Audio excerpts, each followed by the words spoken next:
আমি কি হঠাৎ করে সে এমপি হয়েছি? 25 বছর তার আগে আমি চাকরি করি, বিভিন্ন গুরুত্বপূর্ণ পদে ছিলাম। আমাদের আইন শৃঙ্খলার উন্নতি হওয়ার কোনো সম্ভাবনা আমি এই মুহূর্তে দেখছি না। মানে আমার মুখটা বন্ধ করার জন্য যেটা শেখ হাসিনা যেটা করেছে ফেসিবাদ, সেই নব্য ফেসিবাদ এখন শুরু করেছে। হাসিনার বিরুদ্ধে আমার চেয়ে বেশি কে বলেছে? আওয়ামী লীগের সময় অনেক প্রতিষ্ঠানকে ধ্বংস করা হয়েছিল না, ধ্বংস করা হয়নি, শক্তিশালী ছিল প্রতিষ্ঠানগুলি, অপব্যবহার করা হয়েছে। এখানে কিন্তু অপব্যবহার সমানভাবে চলছে। যেমন দুর্নীতি দমন কমিশন অপব্যবহৃত হচ্ছে, যেমন বিচার বিভাগ অপব্যবহার করা হচ্ছে, যেটা আগে আমরা অস্ত্র হিসেবে ব্যবহার করা, উইপনাইজেশন অফ দ্য জুডিশিয়ারি, সেটা সমানতালে চলছে সমস্ত। আর কতগুলি প্রতিষ্ঠানকে শুধু অপব্যবহার না, সম্পূর্ণ ধ্বংস করে দেওয়া হচ্ছে, যেটাকে নতুনভাবে সাজাতে আমি মনে করি খুব সহজসাধ্য হবে না। যেমন পুলিশ বিভাগ সম্পূর্ণ এখন ড্যামেজড। এটা কাজেই আমাদের আইন শৃঙ্খলার উন্নতি হওয়ার কোনো সম্ভাবনা আমি এই মুহূর্তে দেখছি না। কিছুদিন আগে আমেরিকার একেবারে গুরুত্বপূর্ণ ব্যক্তিরা তারা বলছে যে বাংলাদেশে জঙ্গিবাদের উত্থান হচ্ছে এবং এটা আমরা মেনে নিতে পারি না। এটা কিন্তু অত্যন্ত বড় ধরনের একটা সাবধান বাণী।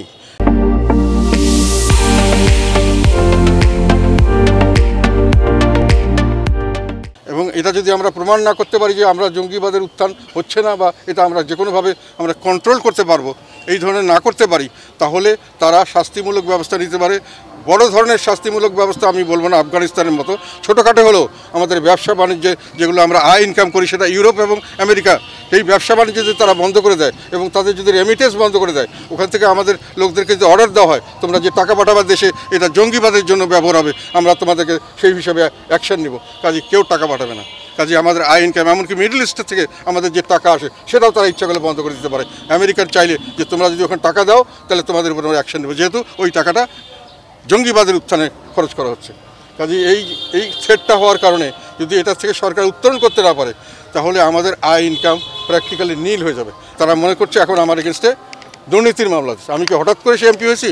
25 বছর তার আগে আমি চাকরি করি, বিভিন্ন গুরুত্বপূর্ণ পদে ছিলাম। আমি মন্ত্রিত্ব করেছি দুটো সবচেয়ে লুক্রেটিভ মন্ত্রণালয়, যেখানে হাজার হাজার কোটি টাকার বাণিজ্য মন্ত্রণালয়, আমি করেছি বিমান মন্ত্রণালয়, এবং সেগুলো জায়গায় আমার হাতে হাজার হাজার কোটি টাকা আমার হাতের উপর দিয়েছিল। কেউ কোনো আমার 2014 সালে নির্বাচন না করার কারণে শেখ হাসিনা আমার পিছনে সমস্ত এজেন্সিকে লাগিয়েছিল ওনার দুর্নীতি বের করো, কিন্তু আমার দুর্নীতি বের করতে পারে নাই।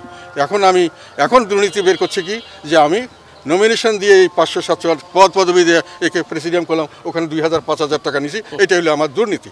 মানে আমার মুখটা বন্ধ করার জন্য যেটা শেখ হাসিনা যেটা করেছে ফেসিবাদ, সেই নব্য ফেসিবাদ এখন শুরু করেছে।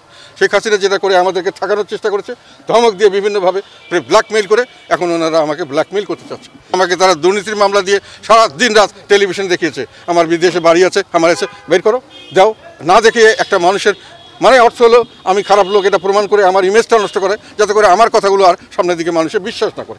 এমনিতে শুরু করেছে দীর্ঘদিন থেকে, আমরা দোষর। এখানে তোমরা সবাই ছিল, রংপুরে আমাদের লোক কি করেছে বলো? আন্দোলন করে নাই? এই জনগণের পক্ষে আমাদের লোক মারা যায় নাই? আমাদের লোক অ্যারেস্টেড হয় নাই? শহীদ হয়েছে 2 জন। হ্যাঁ, তো এখন এগুলোকে তারা একদিনে বাদ দিয়ে মুছে ফেলে তারা তাদের লাইনে যেতে চায়। আমি যেহেতু সেই লাইনের লোক না, সেজন্য আমাকে তারা কথা বলতে দিতে চায় না। কিন্তু এতে কি দেশের মানুষের মঙ্গল হবে?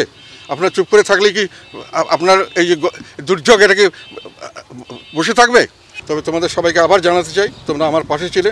আমার ইফতার মাহফিল করতে দেবে না তারা, যেহেতু আমি সত্য কথা বলি, যেহেতু আমি কাউকে মেনে কথা বলি না, যেটা আমার মনে আসে। আইসা সাহেবের সময় বলতাম সব হাসিনার বিরুদ্ধে আমার চেয়ে বেশি কে বলেছে বৈষম্য বিরোধী, এটা যে এই সংগ্রামটা যে বৈষম্য বিরোধী সংগ্রাম, এটা যেহেতু কোটা আন্দোলন, সংস্কার আন্দোলন নয়, কে বলেছে আমার চেয়ে বেশি? এখন পর্যন্ত যে এইটাই পুরা হাসিনার বিরুদ্ধে যতগুলো দুর্নীতির অভিযোগ, যত কিছু অপশাসন, দুঃশাসন, এই যে তাদের খুন, গুম, হত্যা, প্রত্যেকটার বিষয়ে আমি কথা বলেছি এবং ওপেনলি বলেছি।